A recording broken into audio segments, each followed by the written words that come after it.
Berikutnya, saudara, pasca banjir dan longsor, personel TNI Polri diterjunkan untuk membuka akses jalan dari Tapanuli Selatan menuju Kabupaten Tapanuli Tengah yang tertimbun longsoran. Sejumlah alat berat dikerahkan ke lokasi. Personel TNI Polri mengerahkan 2 alat berat untuk membuka akses jalan yang tertimbun material longsor. Selain menggunakan alat berat, upaya pembersihan juga dilakukan para petugas dengan cangkul serta skop.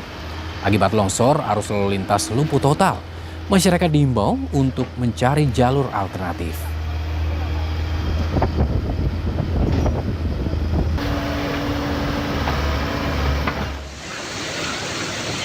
Akibat terendam banjir, akses jalan lintas tengah Sumatera di Kecamatan Sayur Matinggi, Tapanuli Selatan terputus Rabu pagi.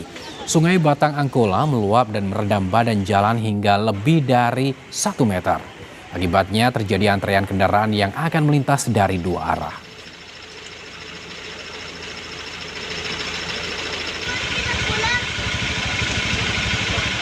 Sudah 12 dari kemarin, Pak. Dari kemarin ya? Jam 12 kemarin. Itu nggak bisa dilewati sama sekali? Enggak, Pak.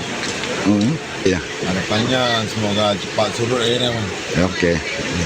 Oke.